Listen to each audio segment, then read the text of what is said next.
Hi, everybody. We were just talking off camera Yeah. about Superman, and that's what we're going to be talking about on camera. This is a special little chit chat we're going to have here, but I thought might be interesting because there's a lot of opinions out there. I've seen both. I've seen people who really like the new Superman movie by Right. James Gunn, and people who don't like it. They like it, some don't like it. I don't know if it's straight across mixed or whether it's No, mostly I like don't it. think so. If you look at the Rotten Tomato scores, you're going to see over 80% of critics liking it and over 90% of fans liking it on the Rotten Tomato scores. The only problem is, well, not just for this movie. I don't really reckon Rotten Tomatoes too much. I rather look at the other things. I don't know. Maybe that. I don't know if that's the best these days. There's other things. They have Letterboxd. They have Right. But see, here's the thing about Rotten Tomatoes is that the only way you can get your review in is by proving that you've seen the movie. Okay, so other places like IMDb or Reddit, whatever, you can put in a false review by not seeing it. If you're not a fan of James Gunn, you can go in there and just put a bad review in there. So that's the difference between those two and Rotten Tomatoes. Right. Yeah, Doc, it's glad to see you here. You say 86% on Tomatoes last I saw. Well, that and 50 cents used to get you a phone call. I don't know about now, but we're going to have some fun here with this because I've seen Superman. Yeah. I did a video on it, and I'm going to talk about a lot of things I said in the video, but since then I've watched other reviews and I've thought more about it. I missed some stuff. I want to go through it all again here. And I think it'll be fun. And Tom saw the movie twice, right? Yeah, I've seen the movie twice, and I want to see it for a third time in IMAX this time on Saturday. No, don't. Oh, it's funny because Mike Francesa, some of you might know him. He's the sports guy. He's an older guy. I mean, he's up there, and he's very old-fashioned, I guess. And he did a review. He does sports casting. He's a sports guy, but he went to see this, and he really didn't. He hated it really, and I just thought it was funny. At the end, he said, "The only way I'd see this again is if you paid me to see it." And some people say that as an expression. Oh, you got to pay me. No, he really means it. So do I. So whenever they want to pay me, I might give it another try. Right. But we're just having some fun here because we're Tom and I are on complete opposite sides. I pretty much. Well, I may agree with you on some points, all right? Because even though I'm very happy with this film, it's still not a perfect movie by a long shot, and it's not my favorite Superman movie, anyways. So, there you go. Would that be Superman 2? Superman 2, yeah, would be my favorite. Yeah, I haven't seen Superman. But it's the Richard Donner cut. One specifically. I think I have the Richard Donner cut. I haven't seen Superman 2 in a long time, but I remember liking it. And I know a lot of people in the superhero fandom seem to cite Superman 2 as the best maybe superhero movie of all, or maybe at least the best Superman movie. Yeah, maybe. So good to see people joining us here. Now Doc says, "Oh boy, a DC versus Marvel fight." I don't think it's going to be that, although I may, because I always say, and I'll say it at the beginning, make mine Marvel. But having said that, I'm talking, when I say that, for me, this is just me, in my opinions, I prefer Marvel comic books, but I'm talking about the 60s and 70s predominantly. Silver Age, predominantly. Yeah. 50s to 70s. Yeah, I'm out of touch completely after some 80s. I know some 80s, even some very early 90s, 90, 91, around there. After that, I'm lost. Okay. But when it comes to the characters, though, I like the character of Superman. I like the character of Batman. So in that regard, I like DC. You know what I mean? All right. So hello, everybody that's joining us. Well, if you've seen the movie, tell us what you thought. Even if you haven't seen it, but you have heard things, or whatever your thoughts are on this, let us know. So anyway, I don't know where to begin with this. Should I don't know if you should start saying your general feelings of the movie. Why don't you start? You say your general feelings of the movie. Well, first of all, just let me also say that I am a big fan of James Gunn. When it was announced that he was taking over the DC universe, the DC whatever you want to call it, when they announced him the head of the DC studios for Warner Brothers, I was very excited because I truly really liked his Guardians of the Galaxy films that he did for Marvel. Okay, so the guy understands comic books. He's a comic book fan, and I knew that in my opinion, that he would do justice to anything that he's going to work on from here on out. So that being said, I was very excited, and I'm also outside. So if you hear any noise, I apologize that, but I wanted to do this outside just in case I got it riled up and didn't bother people that are inside. So. But anyways, I was really excited about this film. I thought the casting was of Superman and Lois Lane was excellent. I was kind of skeptical about Nicholas Hoult as Lex Luthor, but watching this movie, I thought he did a very, very good job. Okay, so there's that. Now, the whole movie in general, what people might not understand is that this film is setting the tone. It's the first movie in the cinematic universe, and for me, it's setting the tone for future episodes or future films. Okay, one of the things that I liked that he did was he set this this universe already in progress. Did you get there in time to see the text at the beginning of the movie, Joe? About the beginning? Yeah. Did I get there in time? Yeah. I'm an old guy that gets there early, even though we got prearranged seats and see all the crappy trailers. Yeah. For me, that kind of excited me because that kind of made me feel like I was seeing Star Wars again. You get this text, and then you're introduced into this battle that's already in progress. So that's one of the things I thought it was kind of ballsy to do this and not do the same old boring origin story like we've got, from Superman movies and other superhero movies of the past. So that being said, this is setting the tone for the rest of whatever is to come between the TV shows and the future movies. Okay, so I was very happy with the chemistry between Rachel and Corn Sweat. I think Rachel was probably hands down. I couldn't help it. Go ahead. Yeah, but I was very happy with Rachel's performance as Lois Lane. I thought she's the most perfect. Her attitude, just the way she carries herself, I thought she was the best Lois Lane out of any of past Lois Lanes. The one thing that people might dislike in this film, which I know Joe, because we talked about it Monday, is the special effects or CGI. Yes, there is a lot in this film, and I should also say that this is the most comic book movie I've ever seen, and I liked it for that. Okay, so to get some of that action that I think that you see in comic books, I think CGI over practical effects was probably a better option than doing practical effects for this kind of movie. Okay. There is something that I didn't care for, but it is comic accurate, and that was the second half of his original parents from Krypton. Lex Luthor needs to get some dirt on Superman, so he invades Fortress of Solitude and finds this message. Now, Superman's only ever seen the first half of this message. Well, there's a second half because the message got destroyed. Well, even though it's somewhat comic accurate, the second half of the message, I wasn't the biggest fan of what that message was. Okay, I don't know if you agree with that, Joe. I know, I find so many things I got to talk about, but I don't want to interrupt you. I'm not going to remember them all. Right.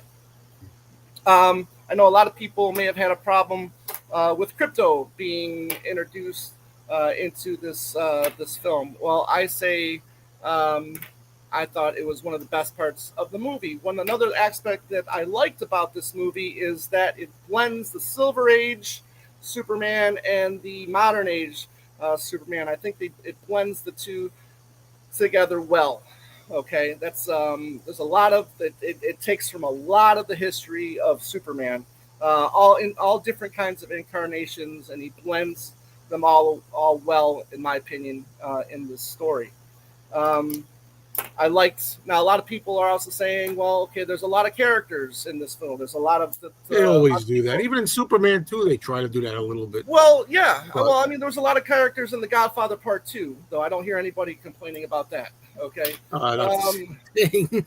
Yes, it is. No, Yes, it is.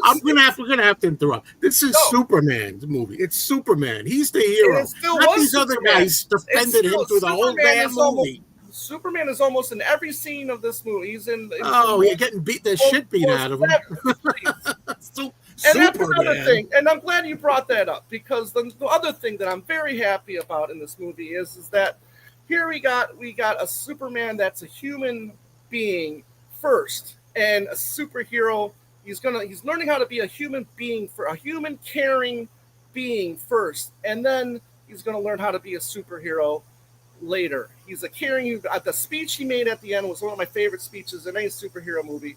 He cares. He gets scared. He puts his, he takes one step in front of the other, and he tries. This is now everybody's also got to remember, this is a Superman that is only in his third year of an existence. Okay, if you would have read the text at the beginning of the movie, Joe, maybe you would have understood that.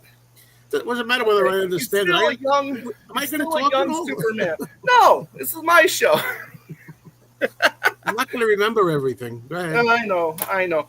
Okay, but I'll talk about more. But you go ahead, Joe.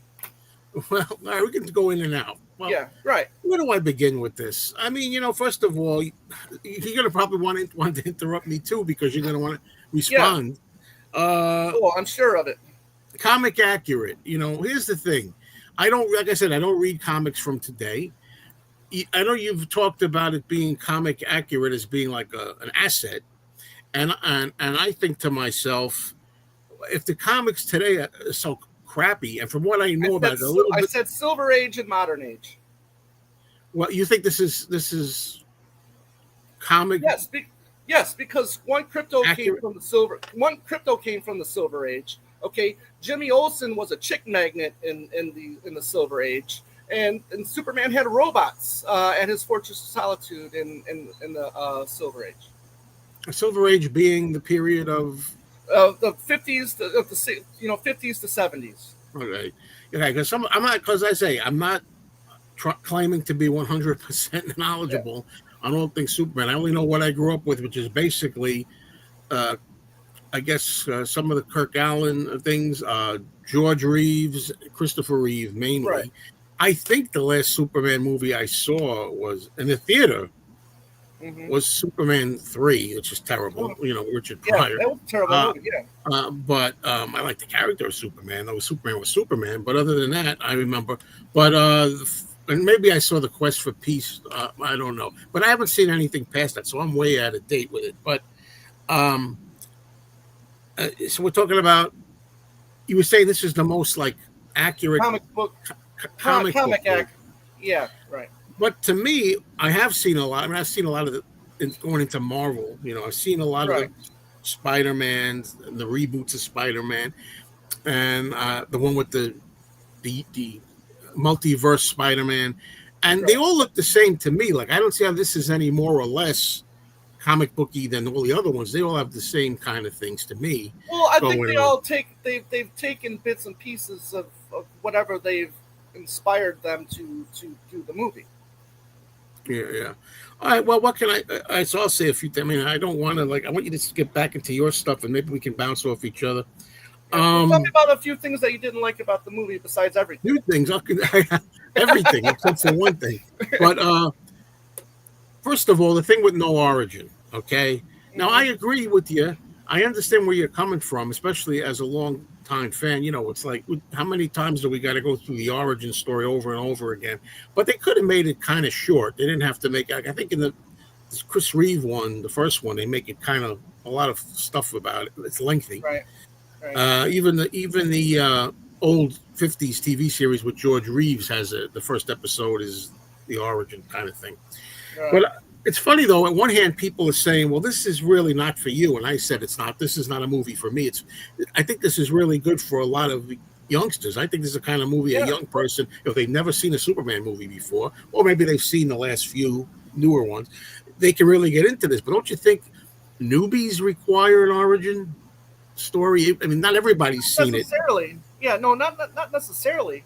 I don't, because you could. I mean, if you're a comic book writer, I mean, if you're a comic book collector, Joe, I mean, did you start with any origin stories when you started collecting comics? I don't know, but what is but the comic books got nothing to do with it, though, right? We're talking about the sure movies. It does, because sure it does, because if you're also a comic collector, not every story is an origin story either. So I think it's kind of like the same thing. You know, you're picking up into a new story, right? I mean, when you're collecting comics, you might have picked up a comic that starts a whole new story, like this. What this is? This is a whole new story. If this was another Superman movie utilizing the other actor or actors, Christopher Reeve or whatever. Yeah. Well, I don't mean Christopher Reeve. Whoever, I don't know all the names of them. Okay.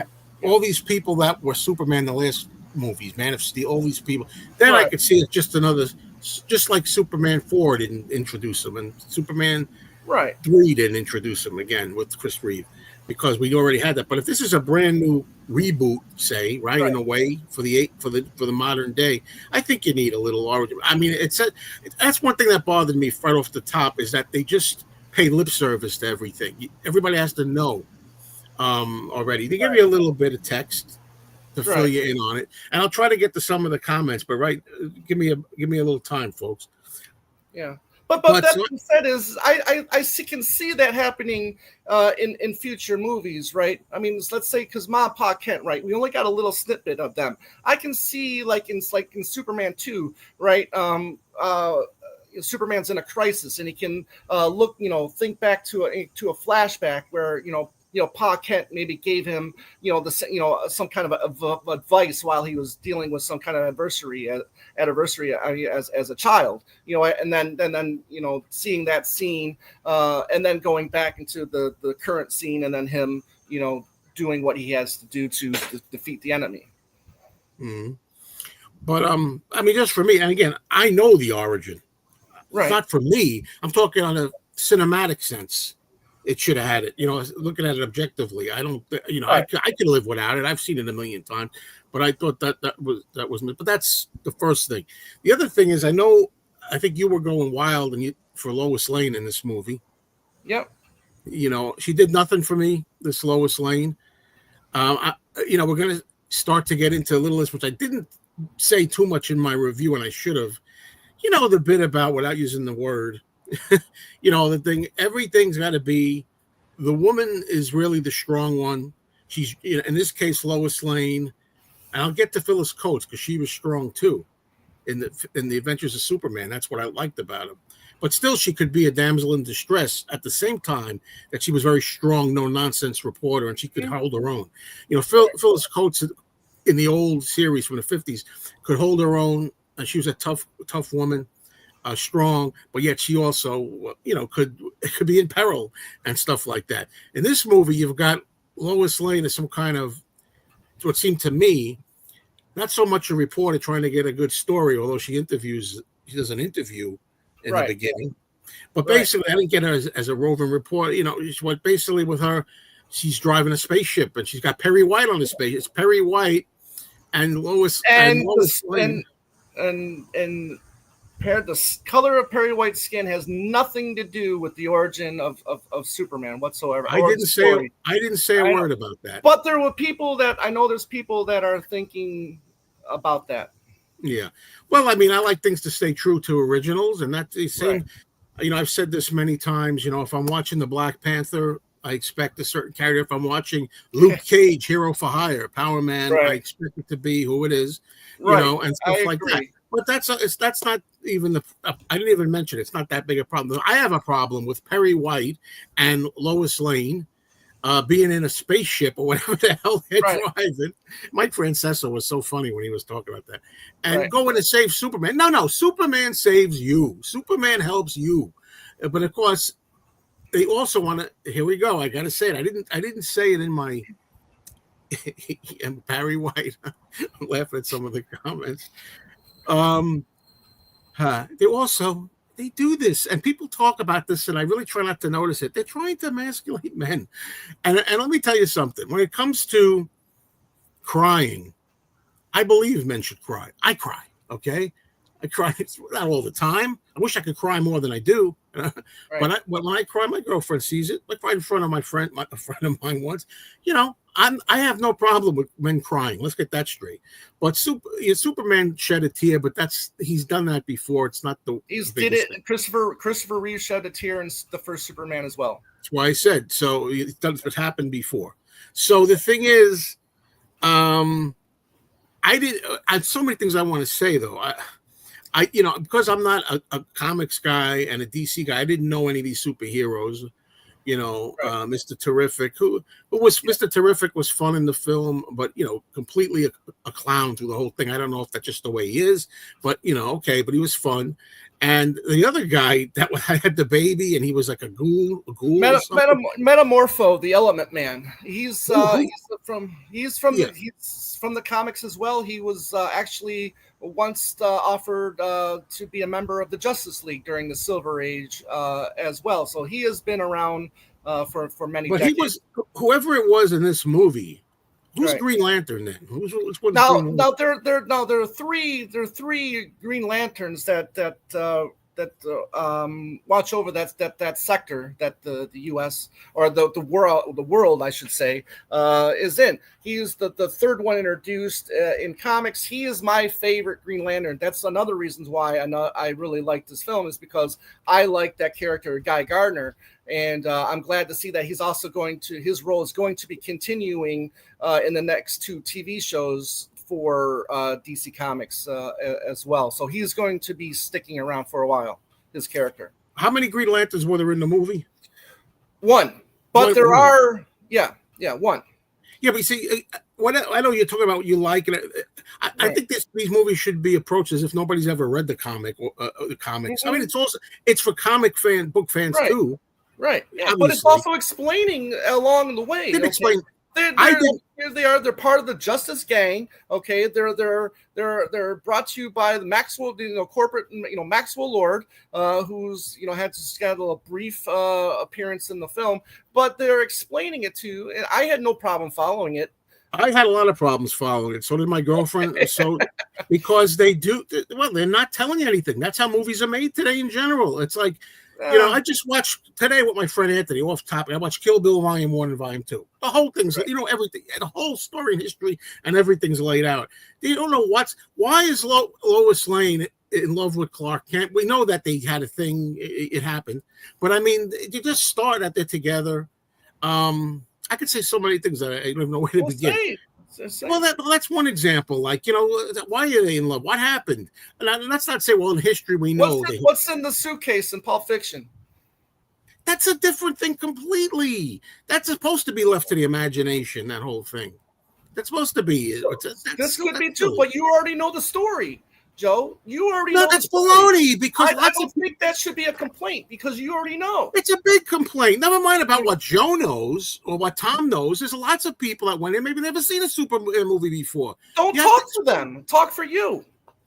No. Talking for me is also, I told you, I'm talking about this movie, playing devil's advocate, and not just myself. I'm being objective about it. I said I didn't require an origin story, but I think it's important that it has a little, and it can only be, they could make it in 5-6 minutes, 7, they could do it a little, they don't have to spend a half an hour. They could have did that. That's an example. Same thing here. And Clark Kent, is he in this movie? I mean, it's very, Clark Kent time is very, very slight. That's why I don't know. Superman, because it's more Superman than anything. Oh, well, that's a silly thing too, Anything's the Adventures of Superman is the George Reeves, but he's Clark Kent half the time, whatever.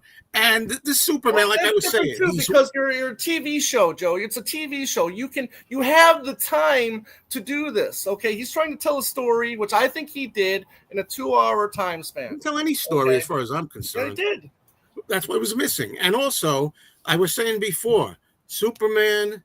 These 4 male characters cry in this thing, and that's because that's the way it is today.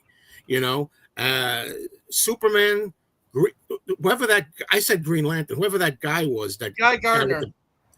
with the baby, who's the weird Metamorpho. Well, that was his baby. That was his baby. Okay. Yeah, look, you can say what you want. They make movies. Everybody complains about this in movies when they talk. Not everybody, meaning every human being, but when people criticize, one of the big criticisms, they say the word, the W word, that today everything has to be the women are the strong ones and the men are weak and they cry all the time. I just got done saying I have no problem with men crying. I cry. I admit I cry. I'm not afraid to show it. But I don't. But everyone, Lex Luthor was bawling, crying. Pa Kent.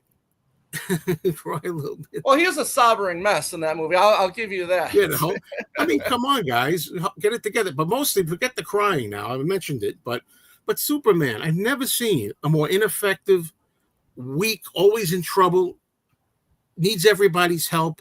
It's hard for me to believe this guy is the Man of Steel. That this is a guy that's not super. Man of Steel yet. It's not the Man of Steel yet. I guess, like I said, come on. I think that they're going towards that, Joe. I think they're going in future films and future appearances from Superman in these upcoming movies. He's going to be that. I have no problem with him showing this younger side of showing some emotion, and showing that you're a caring human being before you become. I mean, the last one, the Man of Steel with Henry Cavill. Okay, he was just played like a godlike character throughout the whole movie without showing any kind of emotion whatsoever. I thought that was lame.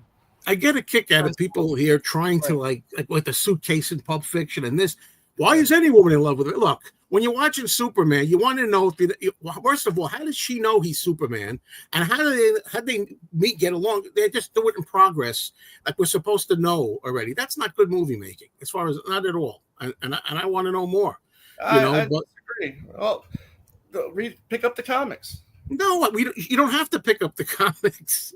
You don't have to. That's the point. You're well versed in all this. All this you know from the comic books. You have to make it for people who've never seen a comic book before that makes sense to them. I totally disagree with you. The movie yesterday, Tuesday, the movie grossed $17 million. Okay, that's got nothing to do with it. I don't think people are going and not knowing that it's not an origin story. Okay, I mean, I'm sure everybody is knowing that this is not an origin story. Okay, and everybody, yeah, I'm sure everybody going into this is. I don't think so. Not an origin story. I don't think so. You don't think there were people like Frank Francesa? Well, okay, a children like a 5-year-old would probably, but then the 5-year-old's not going to care. No, don't give me. How long Lois Lane and Superman have been going out, or when they started going out. Okay, you have to just know how did she even know his identity? They didn't talk about it. Yes, they did. Yeah, what'd they say? Oh, what they say? Okay, they already established when he's over there at her place and they're getting ready to celebrate their anniversary. That they say, okay, so that already shows that they're together. Okay, and then they're talking while she's interviewing him. Okay, they're talking about their relationship at the same time. Okay, they're arguing about their relationship at the same time. Okay, so that's when it's established that she already knows who he is during that argument. Well, let's get something straight, Josh. You say I said that this movie was not for me. Yes, but there's a lot of other people on this planet that they're going to see Superman. Yes. And not all of them have all the comic books, know of the origin already, know of who Lois Lane even is. No, not all of them do. No, they really, not all of them. And you said it best, Josh. You worked on the movie. So you're biased towards the movie. So that's how I feel about that. Okay, so you're biased towards the movie, okay, because you worked on it. All right. I didn't look, Superman, and you said something, I don't know this whole thing about he's not yet the Man of Steel or whatever it is. Is that just a semantics, the name? I'm saying Superman is always Superman from day one. He's Superman. But not when he's a child as much as, but by the time he gets to the Daily Planet and everything, he's Superman. You see Superman, he's supposed to be special. He's supposed to stand out. He's iconic. He's respectable. everybody feels safe around Superman. He can do anything, you know. You don't know that. You don't know what if he knows all of his powers by the time he's working at the Daily Planet. Have you watched every episode of the Adventures of Superman with George Reeves? Not in a while, but I've seen a lot of them. But did they do an origin story in that? I mean, was he? Yeah, Superman? but from day one, by the time he gets, I'm going by. If you want to go just by the TV show, I don't believe in going by just. Well, I know because I don't know. I'm asking you as somebody. But he's Superman right away. He's super. I can't believe we're arguing this. I mean, I'm not talking about when he's like 8 years old or he's trying to figure his powers when he's 12 or 13. I'm not talking about that. Yeah. By the time he's a man and he's like in his 20s, he busts through walls. He can change the planets. He can do all this stuff. I don't know. That's what I've always found out in the movies. Christopher Reeve didn't have to like get it. Here we go again. Most people know the origin. Whatever. You know, that's a silly thing. That's a silly thing. I remember that you made the comment that he saved a squirrel. I have nothing wrong with that. Okay, because he saves a cat in the first movie. So I was not. No, stop. Hey, in your haste to kind of catch me in something, right. I gotcha. Yeah. I never had a problem with that at all. I mentioned it. But I never had a problem. You did. I didn't say you did. I'm just saying you mentioned that. No, but he did that in the early one too, as if I'm contradicting myself or being a hypocrite. And I never said there was anything with the squirrel. Never said you were being a hypocrite. Never said that. The last 18 seconds or whatever it was is moot because I have no problem with him saving the squirrel. So why are you saying it as if you want to show me that he did save a cat? He saves everything. Okay, I get it. But the thing is, in this one, I can't really depend on him at all. He's too. I didn't mind the beginning. I actually thought it was an interesting touch that it starts out where he lost the battle. Okay. And he was beaten up and stuff and needed help and all that in the beginning. But then he's like that through the whole movie. He's totally ineffective. He's totally a weak, always in trouble, needs the help of other people. Some of them, the mere mortal. The only time that I remember him needing help is Kryptonite. You know, when there's Kryptonite around him, that's the only time that I remember. He's the only thing. There's only weakness, right? Am I right about that? I mean, well, yeah, but still, I mean, for me, he's still learning how to be Superman in this movie. 3 years into it, he's still learning. I know that you don't agree with that. I don't agree with that. Yeah, for me, that's my feelings when I watch this movie is that he's still learning how to be Superman. Is that you're allowed, anybody of us are allowed to make a rationalization for ourselves in a movie, but do you rationalize that for yourself, or is that laid out that he's? No, I think that's laid out in the film. Okay, as I'm watching this film, I mean, if that's what you mean, if you don't, then tell me exactly what you mean, and I'll try my best to explain. Well, I'm trying to understand when you say he hasn't become Superman. He's learning how to become Superman. He's Superman, but he's learning how to be a superhero. How about that? I don't know. I just don't see this as the first day you're presenting yourself as Superman. I don't see that as you're like a Superman 50 years into the future when you've got all this experience, fighting battles and gods. 50 years. 3 years is enough, more than enough. I don't know if I agree with that. And not only that, but enough time, obviously, going back to the Lois Lane thing, back, it's obviously, but enough time. I guess we're going to presume or assume that they've already, at first she didn't know that Clark was Superman. So at some point along the line, she got to know it, and then a relationship blossomed after. So some time has passed, right? Right. It wasn't very long. I look at it as okay. This might be a stupid one, but the real American hero. Okay, right? He gets the suit, and he's got to learn. He's learning how to learning all of his powers. I mean, at this point in time, maybe he does knows all of his powers, But for me, he's still, he's still young. He's in love. He's got a lot of weight on his shoulders. He's a lot of is expected of him, and. As a younger person, you don't always know how to deal with all of those emotions. We'll have to agree to disagree on that because, as I say, I've seen a lot of things from Superman, but in comics also, adaptations, and in some of the TV shows and other things, when he's just learning, he's realizing as a boy he's got these powers as a baby. And as a 6-year-old, a 10-year-old, doesn't know how to handle them. By the time he's what is he supposed to be in the movie? 20s? Maybe in his 20s. Yeah, mid-20s. By now he knows. By 16, 17, 18, in my opinion. So, I mean, I guess we can just agree to disagree on that one. Right. So we see that part differently. Yep. All right. I don't know. I don't want to harp on it too much, but I just felt like every time I see Superman in general, you always have a feeling of you can depend on him and you feel like safe with him and he's strong. Doc said somewhere, I want to get all the comments or as many as I can, but there was one thing he said, I'm going to look for it he made a point on here. Well, I mean, here's the thing too, like in the comic books, the Superman was all powerful. He wouldn't need to be a part of, like the Justice League or anything like that. He would just be by himself. Everybody needs, help at some point in time, even Superman, and he's needed help in the comic books as well. All right. Well, when he says a Superman who can push planets around isn't very interesting. I used to say this about Superman. I used to say, how much can they do with Superman because he's so super and he can do anything. He's the strongest. That's another point too. Like, I mean, okay, like with Hulk, let's say, like in the Hulk movies, they gotta like bring his power level down a little bit, or what's the point? I mean, if he can beat everybody at every single time, what's the point of doing the movie? That's what I'm saying. If he doesn't have any challenges, so you have to bring the powers down a little bit, in my opinion. Yeah, I'm trying to be fair about it, agreeable to that. That's why I'm saying I always wondered this myself about Superman. But then again, I say, well, why do I feel this way? Why did I always wonder this about Superman? Why did I? Okay. And that's because he always was super powerful and wasn't this weak. That's why. Otherwise, I wouldn't have always felt that. Now they're changing him weak. In the movies, okay? He's had moments of vulnerability in comics as well. Alrighty. Now this here Don't with Lois Lane.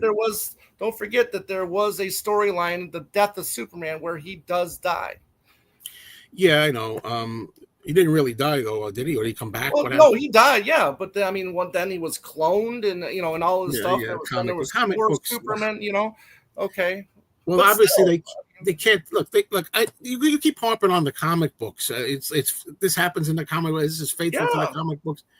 I can't say because I don't read Superman comic books. I read a lot. I read in the past tense a lot of Marvel comic books, and I've always talked about the Incredible Hulk, which you just mentioned. To me, I hate the Hulk in all the movies. I don't like that incarnation of the Hulk. That might be modern comics now in the 20s. Yeah, I don't know. 20s. I don't like it. I like the way it was in the 60s and the 70s and some 80s. And in that period, he did have many incarnations. I don't want to make it a Hulk show, but just to go back what we're talking about. No, but people need to know that the differences between the comics and the films, so and there are differences. Alrighty. But anyway, like I say in the Hulk, there were times when he would just be a dumb brute, which I hate that Hulk. Most of the time he spoke. He had a limited vocabulary, but he could speak, which you don't do a lot. A lot of them in the movies, they just want him to go all the time. And even in the Bill Bixby TV show, that's all he did. Hated that even then as a child. But and then later on he became the Gray Hulk, and he was he was like a mobster. He became a mobster, and he had Bruce Banner's brain. That's why, Joe, I don't mind when something gets rebooted in comic books. That there's so many iterations of like the Hulk or Superman that you can draw from in the comic books. Okay, to make it to make it interesting. Okay, the next time they reboot the Hulk, maybe they can do the Gray Hulk, or something like. I always thought if they could make. I know I'm turning it into a Hulk thing. I don't want to, but because just using it for an example. Yeah, we're trying to compare the two and everything with that. These principles. Right. I always thought they could, if they would see far enough ahead, they could make one of them. He's a dumb brute. Next one, he's got the scientist's brain. He retains Banner's brain. And the next one, he's this whole other Gray Hulk and a different personality, and he winds up being like they call it Joe Fixit. Maybe for Kimba, the next time the shorts don't stay on. Oh, geez, don't go there. I don't even know where we're at. I got to try to get some comments there. Greetings. My goal is to not see this movie. Don't, Kim. Oh, well. No, you have to go see it. You got to judge for yourself. Yeah, exactly. Thank you for saying that, Joe. That's fair. I mean, sure. That's very and of fair. course, Yes. Eddie likes it. He liked it. I went with my son, who's a big comic fan. Well, the thing about, let's talk a little bit. Let me bitch about this. I sent Tom a picture or a video or something. You know, I hate the prearranged seats thing. You know, but the thing is, I'm used to it now. So what happens is my girlfriend, when we go together, she usually orders it. Most of the time, I'll go to a movie now by myself early in the day. There's no issue, right? But for this one, we went and we knew there was going to be a lot of kids, and we knew it was going to be, and it was a big audience because it's a big movie. Yeah. And it was 2:00 in the afternoon. So we're looking at what seats are left on the phone. Yeah. And we're looking at the screen. Yeah. All right. Screen is up here and the seats. Yeah. So these two look good, but I maintain they're all different theaters. Unless you know the theater. Right. And we didn't know this theater exactly. We thought we were okay on these two end seats that we had there. When we got into the theater, the screen was miles away. I mean, it turned out to work for us. Once the movie was on, we didn't notice it. I'd be fair about it. But I would have liked to be up a little bit more, but I couldn't I prefer the back row. Well, I like the back row. Tom, I sit in the back row very often too. But I'm saying this particular theater, I don't know what the one you go to are, but this one, it was really far. I mean, the screen was really away. Yeah. I've been in really big theaters too, where it feels like it's like 100 rows. You know. Yeah, I'm like, I never want to be too close ever. But I want it to be. But that's the thing, you see. I like when you go in there, you're like, let's see what do I like. See, and this is good. But I'm glad I am glad that anxiety in my life is gone. Okay, if I'm going to a movie that I know a lot of people are going to, you know, I used to drive people crazy. Okay, well, we have to get there a half hour early so we can get the best seat. You know, back in the day when you couldn't pick your seat, you know, you knew you had to get there a half hour, 45 minutes early to be able to get the seat that you wanted, right. Or else you screwed. So in a way, I'm kind of happy that anxiety in my life is over with. Well, there's good and bad to everything. That's one of the good things. That's one of the good things. Get rid of the anxiety. The other thing is, what happens if you get tickets and then you get sick or something the day of? You get it enough in advance. Well, so I'm a part of the A-lister club, and for AMC, if I want to cancel I can just cancel my ticket and go for another time. All right. Well, it works for you, but not everybody. Again, personal experience, it works for you, but I'm speaking for me, it wouldn't work because I don't have anything like that. And then sometimes you get there, maybe there's a crying baby right next to you. Maybe there's now I'm stuck here. You're taking your chance both ways, back then and now. No, but back then you could change, assuming there's enough seats. You could change your seat. You could change your seat. Yeah. I guess you could do that too. I guess if they're not occupied, not sold, you could do that. All right, but you asking about a better Lois than Phyllis Coates? To me, no. My favorite Lois Lane, this is my opinion. That's all it is I think she's the best. And I like Noel Neill too, who came in afterwards. But Noel Neill is not as, and this shows you, if anybody out there that might think he's being a misogynist or something, what I didn't like about Noel Neill is she was too much of a wimp, compared to Phyllis Coates. Phyllis Coates was really good and strong reporter. She was really tough. And that's why I like Phyllis Coates better. But another thing, I said this in my video. I love how, they want to change things, try to get up to date here. This is not the 50s anymore, the 40s, not even the 70s. Let's get with it. Lois, they still got to call her Lois Lane, of course, because it's canon, iconic. Right. But the thing is, nobody's named Lois anymore. And I don't know. It's a small thing. I'm Lois Lane, okay, right. I'm Clark too. Clark Kent. I don't. It's so silly, and in the way they want to do it. So anyway, that's it. I think if I keep bringing up things, this it gives you a chance to say, yeah, but here's how I feel about it. I think this is working out fine. Yeah, no, I like this back and forth. The way we're doing this. The too many superheroes thing. That's just a personal thing. I mean, I don't know. But I've seen this happen before in a lot of these modern superhero movies where they have a lot of guests sometimes. Well, the Avengers movies. I mean, like how many superheroes you have in the Avengers? Well, they're a team. Yeah. Well, so's the Justice. What is it, Justice League? Justice Gang. Well, in this movie, they call it their Justice Gang. Yeah. But I understand. I understand the Justice Gang is a group. But the thing is, I would think this is Superman, not the Justice League or it was Justice Gang or whatever. They were just part of that particular story. And they were doing most of the work, from what I could see. At least it felt like that, where they were in the other country or whatever. And that's because Superman chose. That's because Superman chose to help Mr. Terrific and help stop the drift of. I don't want to spoil it for people, but because of the. I'll spoil it. Yeah. Yeah, but you knew anyways that those people were going to get saved. It just who was going to do it, Well, it's supposed to be Superman. I'm sorry, in this movie anyway. You want to do them. You want to do. This is a new reboot. The first Superman of he did. I mean, he actually saved the main threat of the end of the movie. Well, all right. I still think he was a whip in this movie. Siege Calzone. This is Superman. Stupor. Superman. Please. In my opinion, that's okay. Yeah. Now I think it's time for me to bring up Krypto. Okay, and I want to make something clear. Let me make this perfectly clear. You're a dog person, right? Let me make this. Not that. People, I knew people. I should have said in my official review video. I knew going in that there's such a thing as Krypto. I knew that it was the super dog. I knew that. People think that I went in there and said, what the hell? Did they invent this for the movie? What the hell is this? No, I knew there was. I didn't realize that he's been around since 1955. That I didn't know. I knew he was around. Maybe I would have thought the 70s or something, 60s. But I knew he was around. And I think people say, well, he's in the comics, as if that somehow means that a flying dog with a cape. The cape is probably the most ridiculous thing to me. And you're right. Not everything from the comic books translates well into film.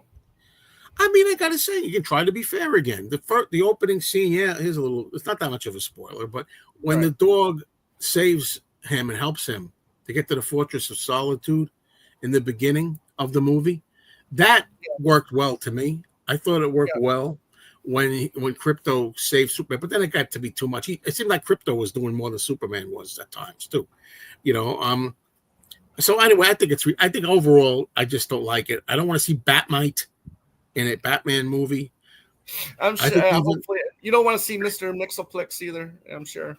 Oh, okay, I know. Well, that takes care. So I thought Krypto was ridiculous in the movie. And annoying as hell too. I know. I thought it was.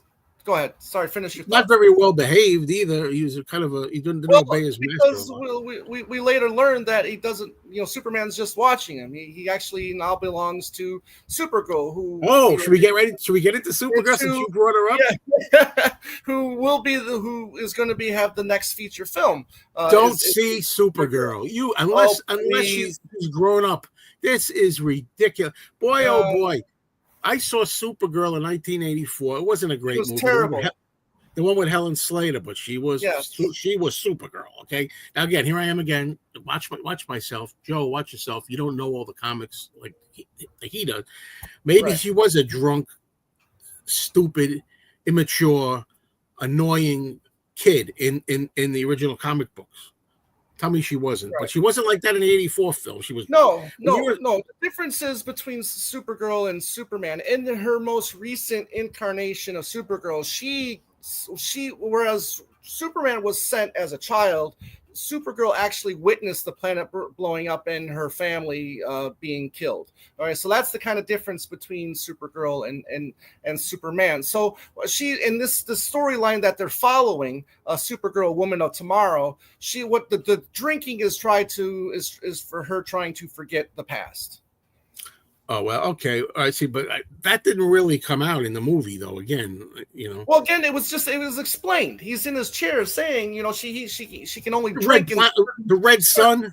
In Red Suns, which is going to be more explained in the Supergirl movie. Here's the thing: well, here's what it amounts to a viewer that's not a comic book fanatic. Okay, you're watching it, you see Supergirl. Now you don't even know who the hell she is if you don't know, if you don't have a history of it. No, no. They said, the robot said, "Here comes your cousin." Okay. What do you mean? Your cousin. Here comes your cousin. I don't mean it that way. I mean, just because they say "Here comes your cousin," I don't. Right. How did she get to be Supergirl? Who is? How is she? How did this happen? You're going to see how in the next movie. You're going to see how in the next movie. I'm wasting too much time on the basics. Okay, she's Supergirl. Okay. We'll find out in the next movie. We don't need an origin. Blah blah. We know who she is. Okay. The bottom line is she comes in here and the first thing she says, and I hate when they do this, is saying to Superman, I presume, "Hey, dude," I'm like, I'm out of there. And then. Fair. She's immature as hell, and then at the end, when I could swear, she was calling Superman a bitch, right? You bitch, not the dog or anything. Yeah, no, yeah. It's call Superman dude and bitch. Right. I'm like, look, that's not the Supergirl I know. It's not the Supergirl I want to know, and I will never see the movie just based on that. Now, I probably would wait for reviews, and Tom and other people could tell me if I feel like they made her mature and she's not drinking anymore. She's getting drunk all the time. What is this world coming to? Now I know. Wait a minute. I know Tony Stark was a drinker in the comics, but when he was a superhero, it was pretty damn straight. When he became a superhero, yeah. What is she? She's walking around in a costume, for God's sake. She's a superhero. We'll see when the movie comes out. We'll understand it more, or at least I'll understand it more, because I know you won't go see it. It was ridiculous. It was ridiculous. I would say if you said what's the stupidest thing and the worst thing out of the movie, it would be that the Supergirl cameo. To me, that was the worst. I'll even take Krypto, the Wonder Dog, the Super Dog over that. So I think I'm getting into everything. And we talked about the CGI. When you see it, I understand this, folks. Although I hate CGI overkill, I understand that in a comic book movie, it comes in handy, to say the least. It's certainly a good way to get all these fantastic things done. And I was looking for what you had said, Tom, before I saw the movie about getting smashed into the concrete and stuff like that. Okay. And that worked well. It worked well, I got to say. But I just have a problem. It's something I experienced. I've been experiencing this, I want to say, since the 1999, I think it was before that, the Brendan Fraser film, The Mummy. Right. Where it's over-reliance on, and a lot of superhero movies do this, what I call too many climaxes, CGI ad nauseum, too many, people are falling. All these movies, whether it was Mary Jane Watson was in one of the Spider-Man. Hold on one second. Kimbo, that's coming next year. The He-Man movie is coming out next year. But go ahead, Joe. But there's always characters falling and plunging into depths and abyss. And I watch movies like this sometimes, not just this movie. This is a criticism of all these kinds of movies. And when I start asking, where are they now? And what is this? And what's this hole? And what's that thing? And it just I just sit there and I'm like, oh my God. Oh, and I can never understand how you're supposed to be wowed by this kind of thing. And this is the wonder of cinema and excitement, roller coaster ride. And I'm sitting there will you just stop. And a lot of people feel like that with mind-numbing, over to the top, never stopping CGI. And they're always tumbling and they're rolling and they're falling and they're crashing. And you think it's over, then it's not over. There's another one and then another one. Well, yeah, kind of like Westworld, right? He thinks that he destroyed the guy, he destroyed Yul Brynner, but then all of a sudden he turns around and then he's back again. Not at all the same thing, folks. If those of you who've seen Westworld out there, we're not. Do you? First of all, back 3 times, right? He destroyed it. He thought he destroyed it once. That's not what I'm talking about. You're missing the point of everything I'm saying. You're trying so desperately to catch me in a gotcha. I'm not contradiction. I'm not trying to. I'm telling you, if it was the same thing, I'd feel it. I don't feel it. I felt it with the TV show Westworld. Oh, yeah. I felt it. It's not the same thing. I'm not talking about how many times you try to kill the guy. It's not the same thing as the claim the movie's over. No, it's not over. The movie's over. No, it's not over. Movie's over. And by the way, in Westworld, I forgot to tell you, you got to pay attention too, with the acid, with the acid in the face. Right. Do you remember when he met the guy who broke down in the little buggy, the little dune buggy thing? Maybe you don't remember the movie. No, that's why I didn't want to talk to you about it. He said to him, was because I was half asleep while I was watching it, and that's why I want to watch it again before I. There's things you could try. There's things you could try. Acid for his visual system. Right. Noise for his hearing. Anyway, the things that you could try to. He's going for the eyes, and he did disable the eyes in the movie. That's why he at the end he can't. If you remember the end, if you was awake. Anyway, it's not the first CGI stuff, right, Joe? It's not the same. Well, this first CGI was his the view of it. Right. The robot's point of view. That's the first computer, which is not the same thing. You know, a couple of shots in an 88-minute movie, a couple of shots where the robot is looking at somebody or something, and it looks computerized as his vision. To me, ain't the same as a whole movie. Obviously, 2 hours and 9 minutes of constant insanity everywhere. It's not the same thing. So I don't see a contradiction. But I'd like to get to some of the get the comments. There's lots of comments here, and I'm going to go back here. Doesn't his father die here? His father's alive. His father's alive, unless he dies in the next movie. Why does he have to die? I mean. But doesn't he die? Does he does die? Eventually. Yeah, he does die eventually. Yeah. Yeah. Marvel Comics had the origin at the beginning. They had a paragraph at the on the top front page telling you the brief origin of what used to read Star Wars books in the 90s, but then they threw all those storylines out the window when the prequels came out. Yeah, then it wasn't canon anymore. Yeah. Sent to Earth from a dying planet, Clark Kent grows up discovering his powers and uses those powers for truth, justice, and the American way as Superman. Well, I was waiting to see. I think I asked you couldn't remember. Right. It turned out they didn't say. I was wondering if they were going to say truth, justice, and the human way or something in the movie, but they don't. They don't. They don't say it in the movie. Right. But then again, what Doc is referring to was written for the TV show. That was never part of the comic books. And I'm not saying anything's wrong with that. I'm not saying anything's wrong. No, wait a minute. What? Where's he? Justice in the American way. Okay, sorry. Go. Where's Doc quoting from? Because they don't say. Show, wasn't it? They don't say. They don't. That's not in the introduction to the TV show. Who disguises Clark Kent, mild-mannered reporter for a great metropolitan newspaper, fights a never-ending battle for truth, justice, and the American way. It's not that quote is not from. Is it from a comic book, Doc? That quote. Where does that quote come from? Or was it the cartoon or something? Tell me it's the original comic book, please. No, I'm telling you. But also, he's a refugee. Who said that? Dean Cain. I was watching an interview with some people. I watched that same interview, and he's mistaken. He said that Superman. He's such a big Christopher Reeve fan, but then he's mentioning about the new one crying, but yet then he doesn't remember that Christopher Reeve one cries. Yeah, that's why I covered myself. Yeah, I said it's happened before. If you play the playback, right. I said he's done it before. Yeah. I don't know what this is about. Remember, and get back. There's a 20-minute documentary that was really unnecessary. What are we talking about with that? I mean, try to think what the comparison.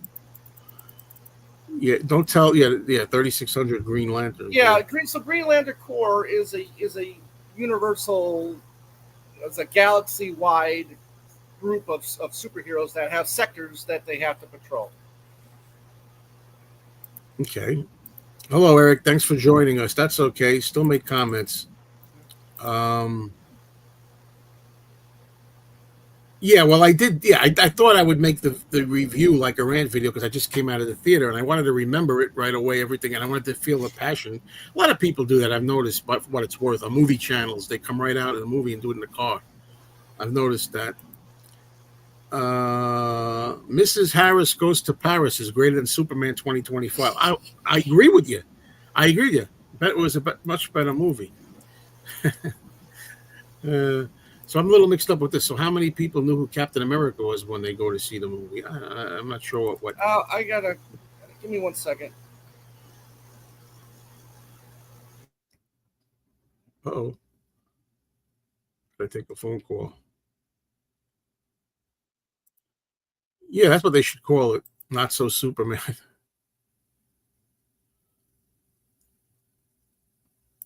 Maybe I have to go see this movie completely open-minded, as though I've never heard of Superman before, and hope the film tells me everything I need to know. That's it. Oh, Tom, you're killing our live stream, man. Superman's on the job training. I like that.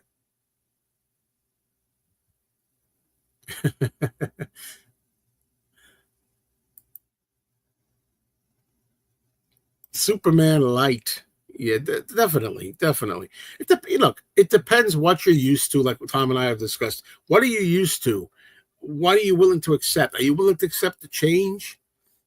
Some changes are good. You get into different. Poor Tom, poor me. Okay, yeah. So you get into different things. Some people might like a change, and think it's a good direction. Some people are like, no, this is the way I want my Superman to be, and my Superman movies and everything. I've liked changes in movies in the past when they try to make some differences and stuff. I guess with Superman, I just have it for me. Again, I say that to be fair. Me, I just have a certain expectation from Superman. I don't mind him being a little weak here and there with it, but for the most part, man, he can do anything, and he can still kiss Lois and make her forget who he really is. This movie is definitely not for comic book fans. That's interesting. Don't believe that. Tom, I think he would disagree with you. Can you elaborate on that a little bit? It's Steve Rogers, so. Yeah.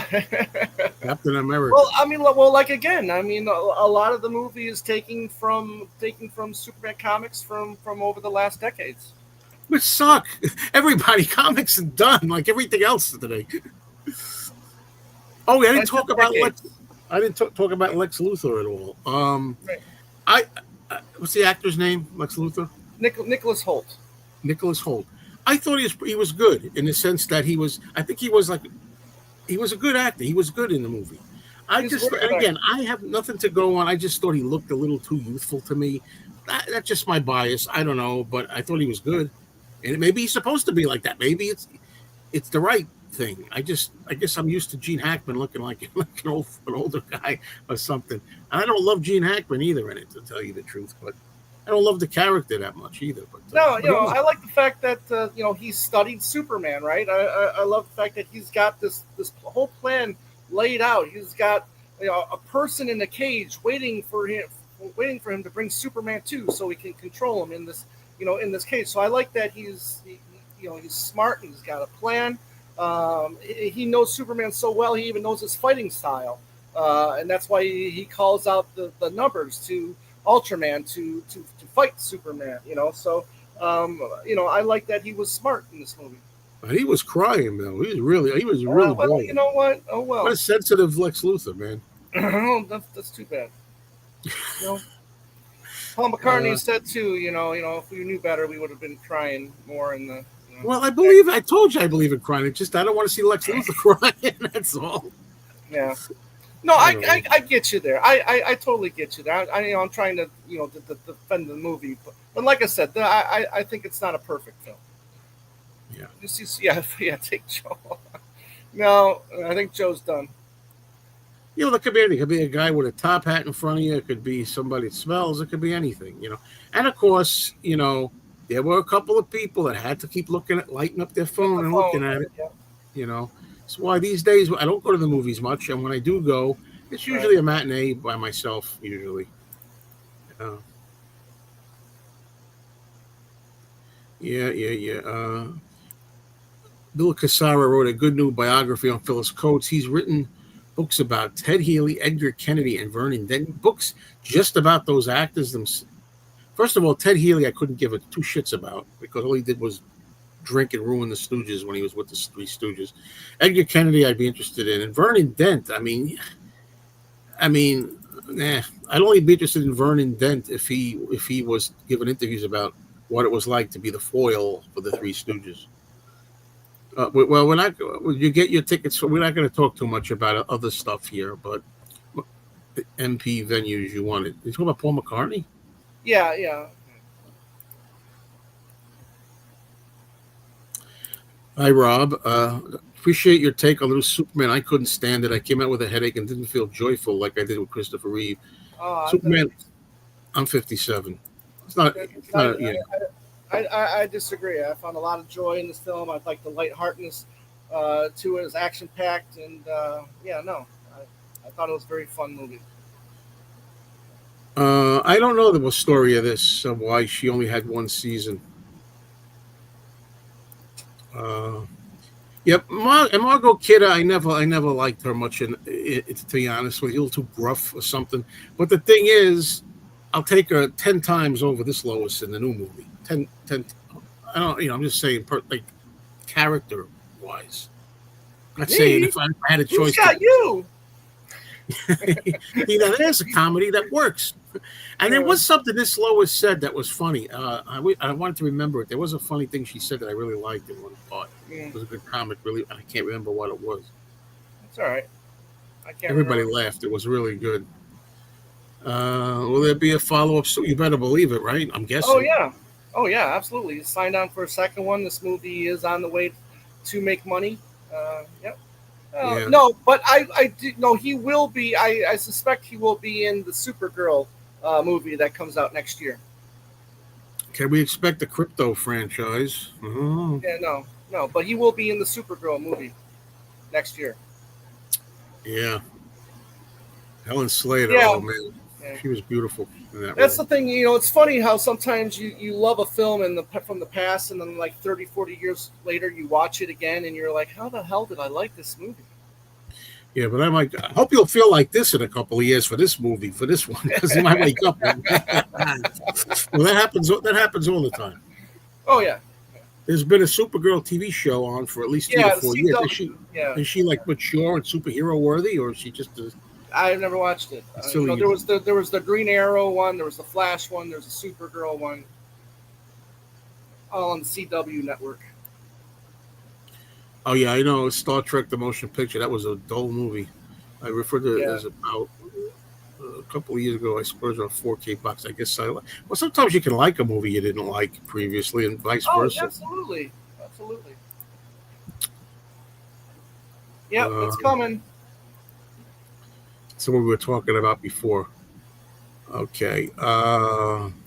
Going by what you guys are saying about the Superman movie, I'm wondering if it would have worked better if it was made as a cartoon. It is a cartoon. It's already a cartoon. I don't know, but just having fun. Yeah, no. Well, anytime you use green screens or CGI, you're getting towards that. I like A Better Tomorrow, but if they're going to change it, which they haven't, they didn't change it in the movie. Truth, Justice, and the American Way. If they were going to change it, I take American Way out of there, which I don't think I find that offensive. But anyway, if they took it out of there, I wouldn't mind them say Truth, Justice, and a Better Tomorrow or something like that. I'd rather them say that than the Human Way. I don't know. It just sounds like try to, I don't know. Well, Doc was saying that he did see it in the comic book. In my research, it never said anything about being in the comic book. But someone did say that it was in the Fleischer cartoons. Hmm. Fleischer, right? I got to see those again. Joe, I think what has happened that things in the Superman world, things have transpired that could be observed in the comics that you miss from just watching the movies as they come out. Well, yeah, but I'm just saying, I think it's fair to say that a movie should work to entertain both the initiated and the uninitiated. That's my feeling on it. Yeah. Right. And there's probably a lot of uninitiated people that loved it. Probably. Yep. I would hope so. Now, so you're saying, that's what I'm saying. Now, when you said, Doc, that blurb that you did, so that means from the beginning he said American Way from the beginning, right? Yeah. Well, I don't know if you're disputing that.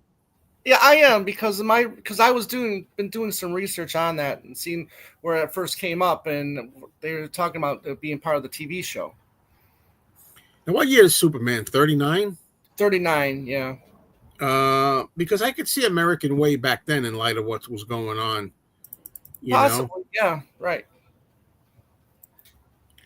And I think, and again, I don't mean, we talked a little bit about that. I don't look at it as American Way in the sense that only for Americans. Superman's only for the Americans. No, right, for everybody.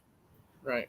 But yeah, I think they mean the American values, aspiration, values. Yeah, kind of like what Tim was saying Monday too. There's a really good. It's called Elseworlds story that they did where what if like Superman landed in Russia. And not in the U.S. Oh yeah, there's a lot of what ifs. Yeah, Marvel used to have a comic. The what if storyline, yeah. This is called Elseworlds that DC did, and they did that storyline if Superman landed in Russia, as opposed to U.S. Oh come on! See again, the things that people come up with. So in other words, what B. Letty was trying to say is, to have an origin story on this movie would be like having a 20-minute explanation about Get Back before the movie started. It's not the same thing. If you had James Gunn giving a 20-minute explanation about the movie, I'd say it's the same thing. But I don't think I'm asking much. But but that was the road that he went. Or I say he, James Gunn. But I still believe that in a lot of cases, movies are a group effort. Whoever it was, they decided. Let's dispense with the typical and the usual and just get right down to the midway or already in course. Right. Why did Luthor's plan end up being a land scheme again in the new movie? You go see it and find out. Yeah, I like that. The best Superman is the Fleischer Brothers cartoons. Yeah, but you need to be an adult. I mean, to watch. Didn't he cry? Didn't Lex Luthor cry? He did at the end. I don't. Unless he was super emotional when he was brought to tears. I'm sure he was sad that he lost, but I don't know if he cried. I thought he was crying, but the movie's so confusing. And again, you should never ever watch a movie and say, "What the hell's going on here? What? What's that? Who's that? What? Why is it? Where are they now?" That should never happen in a movie. And sometimes it's the movie's fault. Again, being fair again, sometimes it's just a person's capacity or if they're tired or something. But, right. You don't have to work that hard for a movie. I don't think.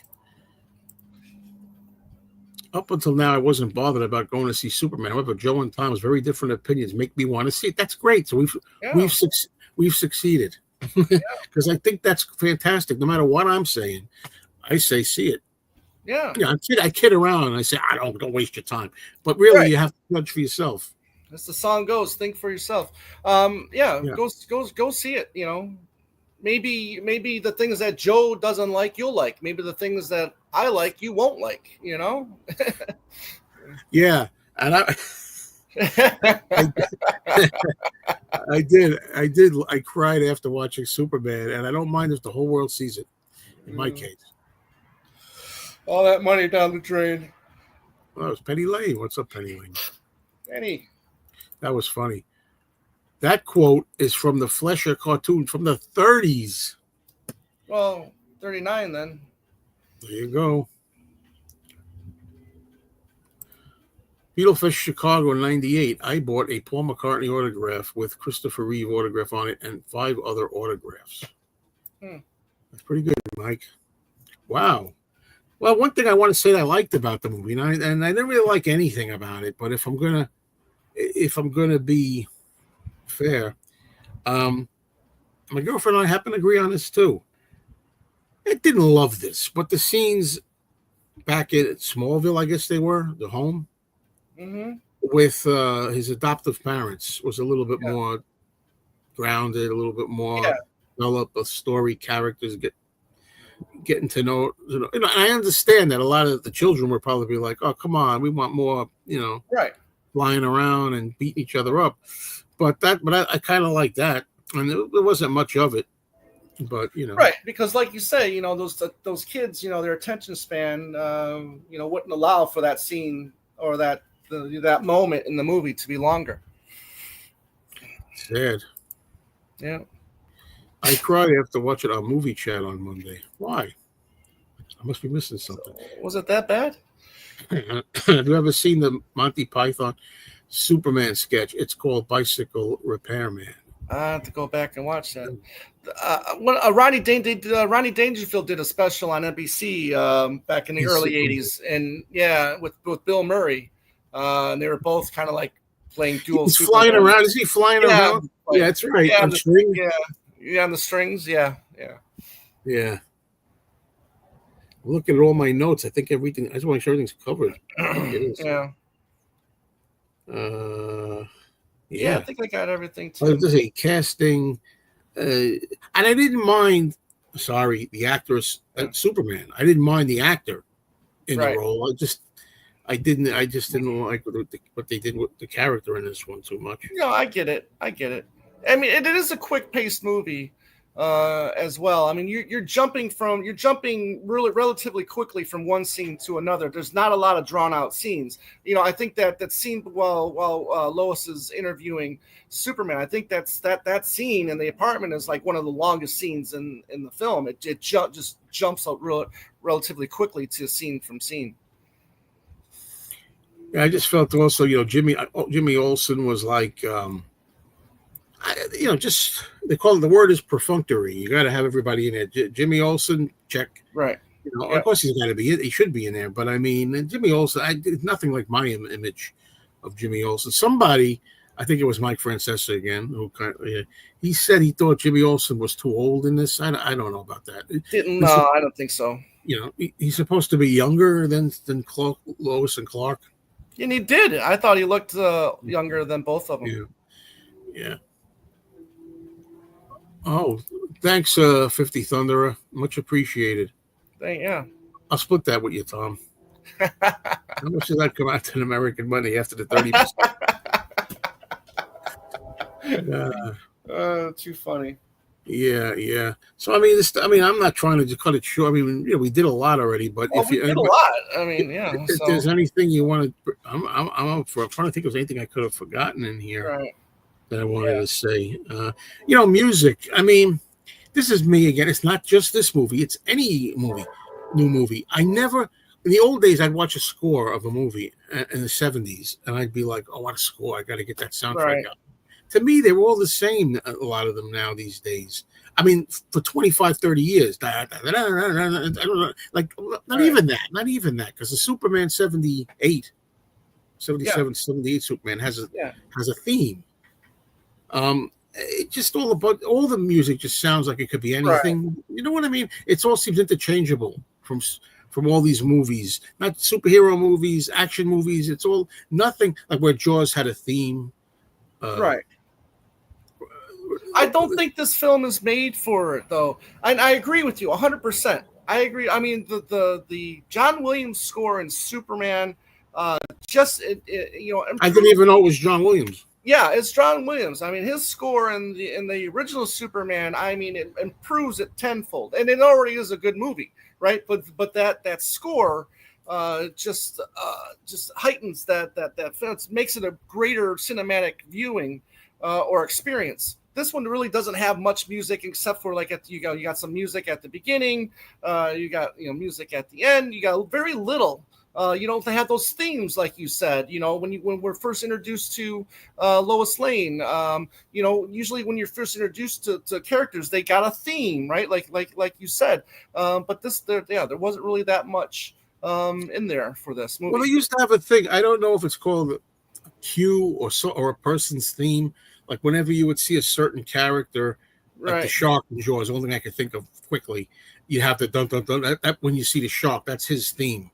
Then there's other things like the love story recurring theme, or little jingles and things that happen. Yeah.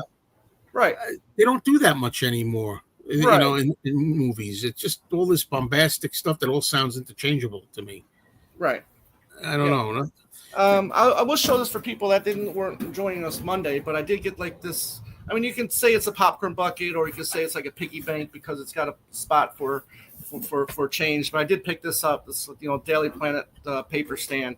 That you could probably use as a popcorn bucket if you want to, but I'm not going to. So there's that. But Superman. That's cool. That's a cool item. Yeah, sure. That's what I'm looking for. Well, there is one. There is one. So just Google. There's images that you can see if you Google Kimba. Do they still make Happy Meals? Well, I think that James Gunn is a few pieces short of a Happy Meal. I don't know what he's thinking. Yeah. But and this is going to introduce the DC universe, right? This is the first. This is the first film in this brand new DC universe that's just going to keep getting larger. Next is the show called Peacemaker season 2. Next year we're going to get a Green Lantern TV series, which is going to have the original Hal Jordan character in there, along with Jon Stewart and Guy Gardner, who's going to be there as well. And then we'll have Supergirl. Those are like your first 4 theatrical and TV shows that have been completed, and that will be coming out soon. Well, I could see that Tom is really interested. It's good to I am see you get excited about these things. That's your thing, you know? Yeah. Like I said, I mean, I'm happy for what I've seen so far and what's coming, because I've been very passionate about DC comics and superheroes for a long time. Like I was telling you before, I went to a Blu-ray store, not the one you see in my new videos, but some time ago, and I picked up a bunch of superhero movies. I got a bunch of superhero movies over there. I don't know if I could stomach watching them. They were like $3-4. No, yeah. Joe, I about 2 years ago, I want to say, I purged all of the Marvel movies. I'm just like, you know what? I'm done. I got rid of them all. Marvel. When it comes to comic books, there's only Marvel in the comics. The movies, you might have good DC movie, but but it's really Batman and Superman for me. It used to be. I don't know. I'm tired of Batman too, man. I'm so tired. I still say when they did the Tim Burton Batman, I loved it, because at the time I thought I'd never seen that before. I know that was in the comics like that. Right. But I like that dark Batman, and I loved it at the time. Then they just kept redoing it again, over and over. I didn't love Batman Begins either. I don't know. Well, see, here's the thing. What Batman Begins had to do was get people interested again, right? Because Joel Schumacher pretty much, with his 2 Batman movies, he pretty much ruined the Batman franchise, in my opinion. Yeah, so I want to see Batman and Robin, believe it or not. I know. Yeah. Well, enter at your own risk, my friend. Well, I know, I could watch. I could get into Uma Thurman as Poison Ivy. That's the movie, is it? Yeah. Is it that one or is it another one? And then Arnold Schwarzenegger as Mr. Freeze. Nothing wrong with that. I saw some scenes of it when he's saying "sing, sing," and he's like, right. I think, but Batman Begins had what is like this movie. Okay, Batman. All this movie has to do is get people interested again. It doesn't have to make $1 billion. It just has to get people interested in this whole universe again after the poor job that the last few movies have done.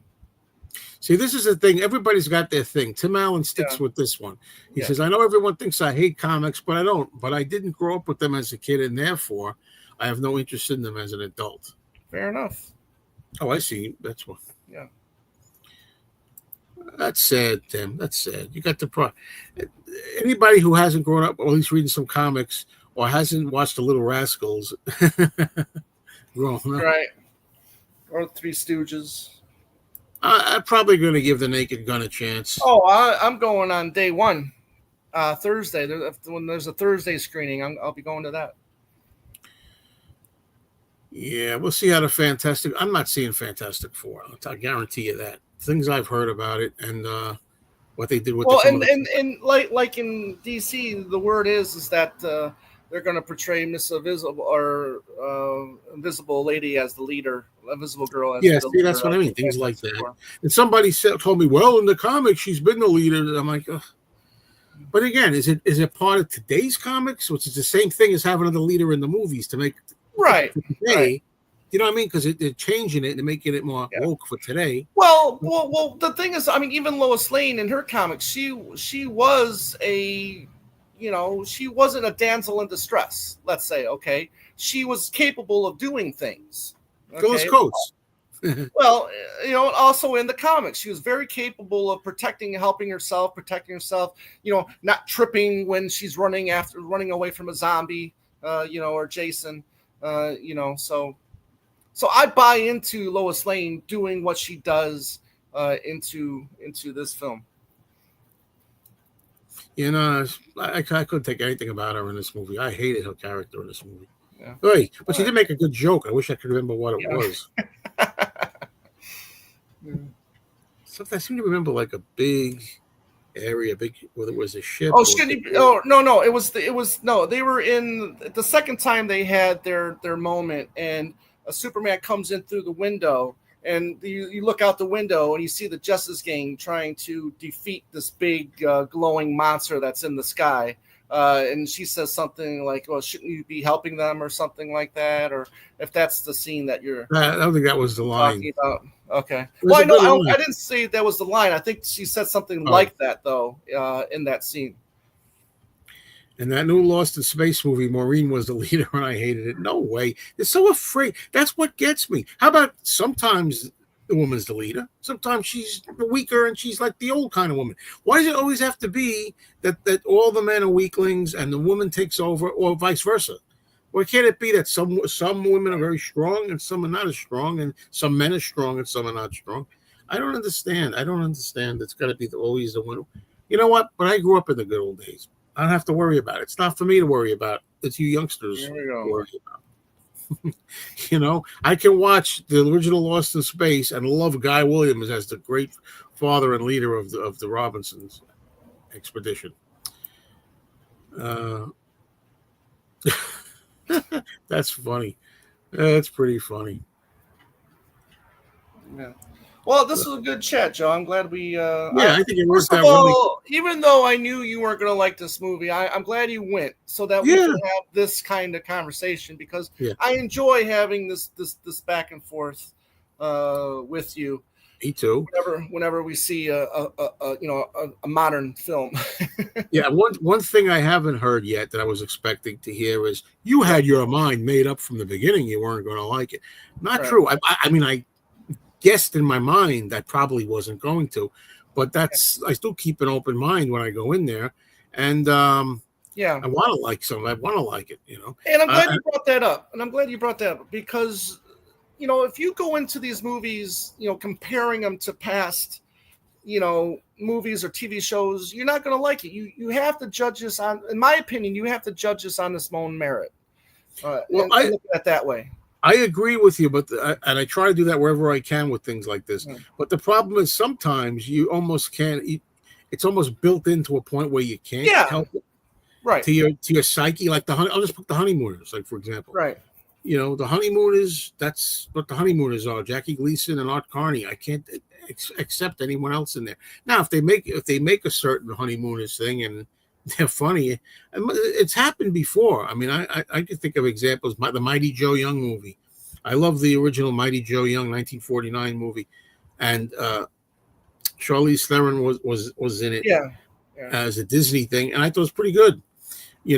But I mean, there's times like that, but more often than not, I'm like, this can't hold a candle to that. I tried it with the Westworld TV show. You know how much I love the movie Westworld. Yeah. When that TV show came in, I was lost. What's your thoughts on Future World? Oh, the Future World, I don't even think is worth seeing, but it's worth seeing to see how weak it is. I mean, I say it's not worth seeing, but it might be worth seeing. It's just not as good as Westworld. And it's one thing is Yul Brynner makes a cameo in it, and it is out of all the excuses I've ever heard for bringing a character back, this is got to be seen to be believed. Even if you just see that scene, I mean, it's unbelievable how they got it back in this movie. So, thanks very much. Thank you. Oh, cool, Tim. I can't wait to hear about that. Okay, we'll talk about that. Yeah, it's definitely happened. I go in expecting to hate something and I like it, or vice versa. It happens. And the Flash. I keep talking about the Flash. It's forgotten now. But I remember thinking this wasn't so bad. Like, I didn't mind the Flash. I thought I would not like it at all. And I wanted to, I don't remember now what it is that I was okay with, but I have a review of that to remind myself. Right. Too. Yeah. You know, I chose to skip that because when that movie came out, all this whole new universe was already announced, and I was just like, maybe it's not something I want to invest my time in seeing. if you really want to see a good movie, watch Kill Bill. Both of them together, Volume 1 and Volume 2. One movie that had to be split because it was. Right. And you know how fast that went by? I watched it with Anthony today. Both of them. He's never seen them before. It went so fast. 3 hours and 48 minutes, the two of them. And right. I didn't even feel it. Right. Because I've seen him already 30 times or something. But yeah. I mean, he knows what to do. I mean, I love Tarantino, but the thing is, he copy pastes from other sources. Other genre, other sources, right? Yeah. And he knows how to put them in music. He takes music. He knows how to use music, like I just said. Good use of music. He takes scenes and I direct scenes and costumes, dialogue sometimes, and mixes it around. Yeah. I'll be seeing the movie at the theater this Thursday or tomorrow, actually, called Eddington, new movie with Joaquin Phoenix. So I'll be checking that out. We'll talk about that on Monday. I got a new box set of the greatest genre of all time to show on Monday. And who made that post about who's going to release this film, Kino or Criterion? I thought that was kind of. What was that on tonight here? Yeah. Oh yeah, James Farley. I wonder who will put this out on Blu-ray. Kino Lorber or Disney. Who else? No, I don't know. Disney. Warner Brothers. It'll be Warner Brothers, but I thought that was pretty funny. Good job, James. Acme. Yeah. But anyway, so I'm going to cut this now because we did pretty good timing. And thanks, Tom, for doing this. I'm glad you were able to do it. Yeah. Don't forget, we do the movie show. We're going to do the movie show Monday. Again, timing. I don't know what time all the time. It's been around 8:30 p.m. Eastern, but it can change. So thank you all, and everybody for the comments and watching the channel and everything. So talk soon, everybody. Now, what's your last words you're going to say? You're going to say, I don't want to say it. Go see Superman. Up and away. And I say, down and away. All right, everybody. Yeah.